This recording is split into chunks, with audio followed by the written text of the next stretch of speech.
Hey guys, Ron here, and starter Pokemon have always been the defining group of Pokemon to me. In pretty much every generation, they're among my favorite Pokemon. In fact, when I polled thousands of my viewers, 2/3 of them said that a starter Pokemon is or was once their favorite Pokemon. And when I asked them if they grow especially attached to their starter Pokemon, 86% said that they do. Starter Pokemon seem to be as important to you guys as they are to me. But as we see every single generation, this relationship usually starts out kinda rocky. There are always starters and starter evolutions who are relatively controversial. Of course, our opinion usually changes for the better the more we learn about them, according to 60% of people who took my poll at least. But it made me realize that none of them are flawless and almost all of them have their critics, so I began to wonder what makes a good starter Pokemon.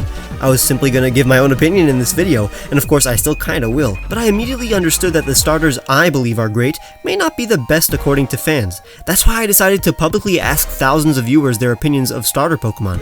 I posted a Google form on my community tab and on Twitter with many different questions, and you guys filled it out. But before we see the results of which starters are considered to be fan favorites and therefore good starters, let's see the results of the polls I made in order to determine what are the criteria people believe make for a good starter in general. I asked what you guys look for in an unevolved starter Pokemon. Basically, which criteria do you prioritize when judging them? 83% prioritize design. Makes sense, things like battle prowess and type barely matter here, but it's interesting to note that 74% of people do want their starter to be cute, compared to only about half choosing coolness as well. But aside from design and cuteness, about 60% honestly don't choose a starter based on their initial appearance, but rather their evolution. This perfectly matches the results of my other question, where I asked when you guys usually decide which starter you want to pick, and about 60% of you guys also said once the final evolution is revealed. So at the end of it all, only 40% of fans consider the unevolved starter to be a factor in whether or not they like a starter. How about middle stage then? Design is still the most important factor, but now a close second is how good of a transition they are between the unevolved and fully evolved starters. So when we look into the results for the actual starter Pokemon, let's see if your favorite middle stages actually transition very well. Cuteness is no longer an important factor, but coolness definitely is. 60% of people are judging whether or not these designs are good on their own, while more than half are still waiting for the final evolution to be revealed. But 50% are now judging the concept as a whole. Makes sense since middle stage starters are when we can finally get a full glimpse at what the concept of the family even is. It's notable to note that more people prefer middle stage starters to look lovably awkward over plain cute. But when it comes to final evolutions, coolness and design reign supreme. People simply want these final evos to be cool designs on their own. 63% value these cool, conceptually solid designs having a smooth development throughout their line, which we'll keep an eye out when seeing the results for the starter Pokemon themselves. Half of fans want them to be unique and have an interesting type, while around 40% want these Pokemon to be somewhat intimidating, generally good in battle, fit their expectations, and have a nice color scheme. The animal they're based on and how cute they are doesn't matter. But what's interesting to note is that not that many care if they're gender neutral. Contrary to popular belief, 75% of fans are fine with the starter being too masculine or too feminine. Then what do they dislike? Well, the most contributing factor to people not liking a starter is it being too humanoid. A lot of fans, at least in the West, don't want their cute animal friends to become human-shaped or act too much like humans. Let's see if this is reflected in the results. Standing up isn't really a problem. We do know that people would still pick a starter that was bad at battle, so this is all down to the various other design, execution, and concept level criteria. Okay, let's finally get down to the results of all the starter Pokemon polls. I'll interpret the results as I go along and make my verdict about what makes good starters at the end. When it comes to Gen 1 starters, Bulbasaur wins by a decent amount with similar popularity between the other two. I'm assuming it has garnered fans for being the underdog, the most original design of the three, and a fine personality. The perceived popularity of Charmander and Squirtle is mostly surrounding their final evolutions. That's why the results for the middle stage starters are nearly identical. Ivysaur is the least awkward and most complete looking of the three, so I get it. But they're all relatively similar to their prevos compared to the other middle stage starters, so I get why nothing really changed. It's their final evos where the grass and fire line pretty much switch. As you expected, Charizard won, with Venusaur and Blastoise too close to call. To save time, I'm not gonna explain why Charizard won. That would be stupid. We all know why. Interesting to note that the Blastoise line had the most consistent results, but when given the choice to choose all three, around 70% said that these three are great starter Pokemon, the closest result out of any trio, and one of the only three groups of starters in which all three starters are unanimously beloved. But I consider these three outliers since we've had the most time to form balanced opinions on them. Nostalgia and their iconic status are also a factor. They're the archetypes after all, so all future starters are trying to replicate the success of this trio. Gen 2 starters. Now we're getting into unbalanced territory. Cyndaquil and Totodile are pretty much equal, while Chikorita is fairly less popular than the average starter. This is weird considering cuteness was a big factor, and Chikorita is undoubtedly cute, but the others are too, and are considered to have more interesting designs and concepts, but this is also affected by their evolutions. When they evolve, Quilava becomes way more popular than the others, and Bayleaf is ahead of Croconaw this time.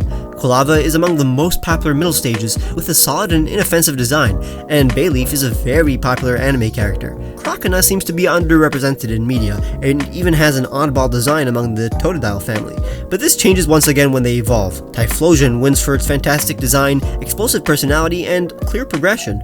Feraligatr is still decently popular, but Meganium is perhaps the most unpopular final evolution. When given as many choices as possible, only 35% chose Meganium. Its actual battle prowess may have something to do with it, but I suspect it's the plain design, literally the most minimal starter design and concept. The Johto starters seem to have some of the most inconsistent lines in terms of popularity. Gen 3 results are way less grim. All of them are popular, but considering the meme, Mudkip wins. Trico is kinda more popular than the average starter, but Torchic is popular too. Nobody hates Torchic, but the excitement isn't there either. It's a very solid group, but popular culture heavily skewed the results. The middle stage results were also predictable. Grovyle won by the largest margin out of any middle stage starter, both because it's super popular and Combuskin and Marshtomp are slightly below average to many fans. Grovyle's near-flawless design, anime appearances, and mystery dungeon counterpart are huge contributing factors. When it comes to their final evolutions, they may just be one of the most balanced trios. Sceptile won by a bit, and Blaziken is last by a tiny chunk, which is funny considering back in Gen 3, it really did feel like the inverse was true. Perhaps children simply like fire starters more than grass starters, but since this poll was filled in by mostly adults, their opinion is more nuanced.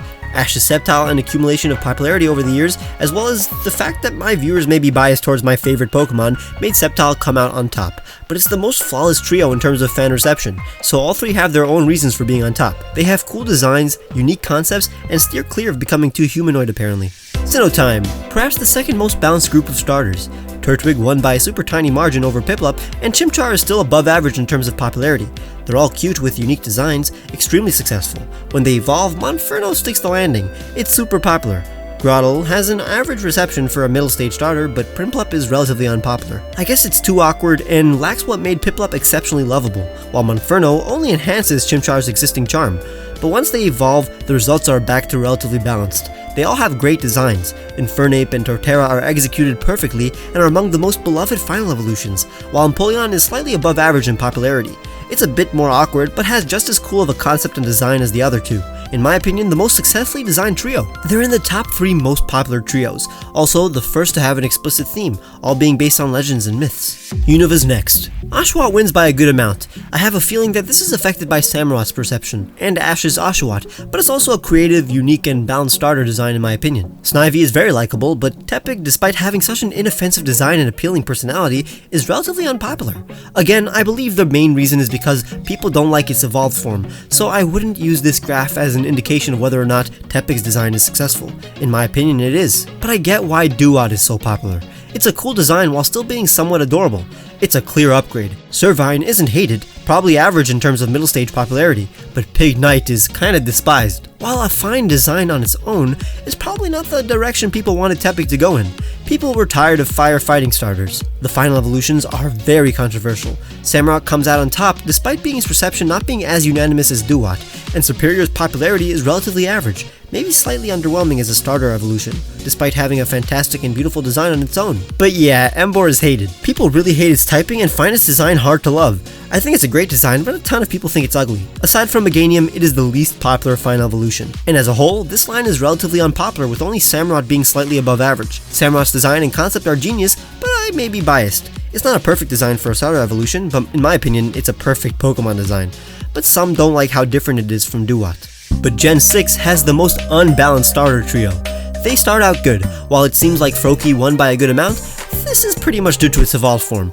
Back when these three were revealed, the reception was relatively balanced. None of these are flawed really, but I assume people saw the most potential in Froakie. But when their middle stages are revealed, Frogadier was by far the least controversial. an incredibly solid middle stage. Braixen had tons of fans, but also those who thought its design was too feminine. But most people did not like Quilladin's drastic weight gain. It's an okay design and makes sense conceptually, but it's too awkward for most. But as you expected, Greninja is by far the most popular starter evolution when compared to the other two in its trio. In fact, Chestnut and Delphox are two of the 4 least popular fully evolved starters. Chestnut is a bit clunky and not at all what people expected, while Delphox is exactly what people expected, but not executed that well. However, Greninja's concept was executed well and positively subverted expectations. We all know how popular it is, and the anime only helped it. During my poll's lifespan, there were times when it was the most popular Pokemon, but some people are over the hype it gets, and there are tons of Greninja haters. Regardless, everything that makes for a good starter is found in Greninja. Coolness, design, smooth development, concept, uniqueness, type, battle prowess, and more.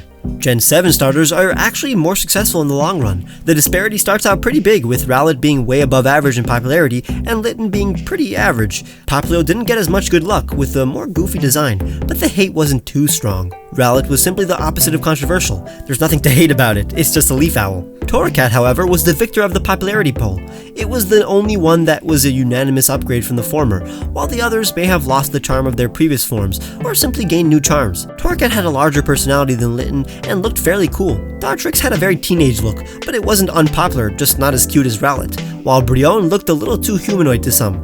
Not in shape, but personality. Some find it creepy, and its femininity not as well executed as, let's say, Braixen. But in the final evolution department, Decidueye takes the cake. Primarina isn't a bad design at all, but is controversial for being the most explicitly gendered design among starters. Incineroar was the other side of the coin, being a bit too masculine and humanoid to some, but most felt it was well executed. In fact, Incineroar gets the most average score among fully evolved starters. Primarina was only slightly below average, still loved by more than 50% of fans, but Decidueye got the highest score when I asked my viewers if they liked Decidueye, with 84%. I get it, it's literally exactly what people were expecting and more. Design-wise, it's the least controversial starter in existence. It's not even hyped up to the point that it has a group of haters that think it's overrated like Greninja does.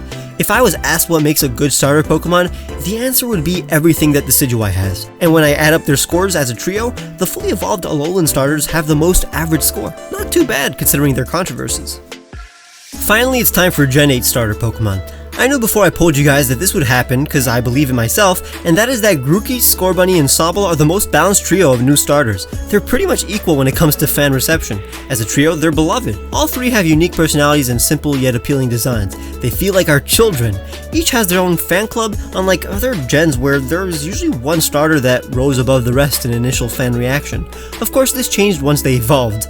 Raboot was the only one with a super successful reaction, and I get it too. It's cool, it's a natural evolution and transition, and its aloofness is enticing. Thwacky's color scheme is very controversial, but as a design, it was still very strong, so its reception was pretty average. But Drizzile got the shortest end of the stick. Nothing we haven't seen before, but naturally the least appealing. Still fine though. But upon evolution, while relatively balanced in terms of fan reception, this trio was not popular. Rillaboom and Cinderace were relatively fine, not unpopular per se, but underwhelming to some, although I personally think Rillaboom was exactly what I expected. Inteleon, however, became the 5th least popular starter Pokemon, for its lanky and humanoid appearance and personality. The concept was fresh, but it deviated too much from its animal inspirations. I think Rillaboom's in-game model prevented it from becoming an above-average pick. People think he looks awkward and humanoid in battle, but when you see him walk around in camp like a gorilla, or even just his Sugimori art, I bet your opinion is more positive. Cinderace is also really close to being slightly above average, but his short arms and human personality make him a slight miss, but nothing egregious. As a whole, they're the only trio where all three are below average, but people's opinion will always change for the better as we get used to them. When I asked you guys which trio was the most balanced, the Gen 3 starters won, which is also reflected in this poll. They're the most popular final evolutions. Gen 4 came in second, and Gen 1 came in third. As expected, Gen 7 came in fourth. They seemed controversial at first, but over the last few years, people's opinions of them became less extreme. On the other hand, people believe that Gen 5 was the worst trio, even though Galar starters get worse individual scores, and the 2 Gen 6 starters are relatively despised. Seems like Greninja helps Gen 6 stay somewhat afloat, and I guess Samurot's coolness wasn't enough to compensate for Emboar's supposed ugliness. Johto, even with 2 above-average starters, is dragged down to 3rd least favorite by having the least popular starter. So my verdict is, if you ask me what makes a good starter based on these polls, when it comes to unevolved starters, I'd say cute and unique is all you need to be.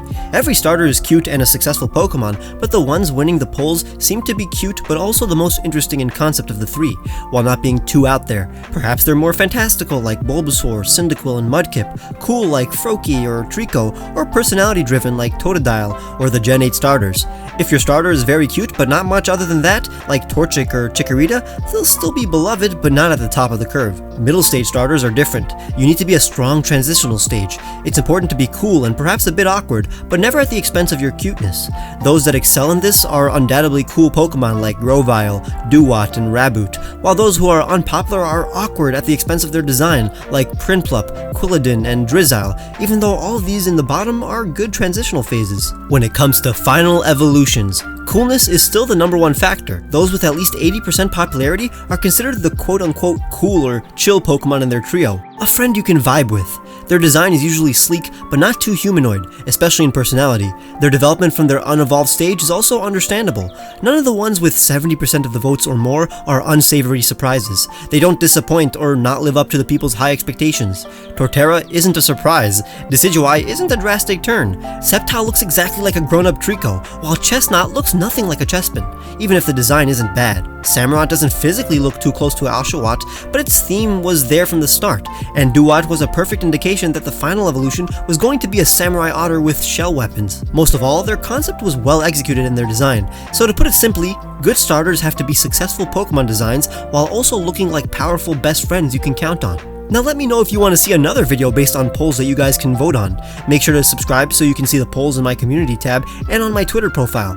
Leave a like if you enjoyed and check the description for the music I used, the t-shirts I made for you guys, and my Patreon where you can get cool rewards like seeing my videos days early. You can also get cool rewards by clicking the join button to become a member. Follow me on Twitter, TikTok, and on Instagram to see the final artwork of my Fakemon. Bye!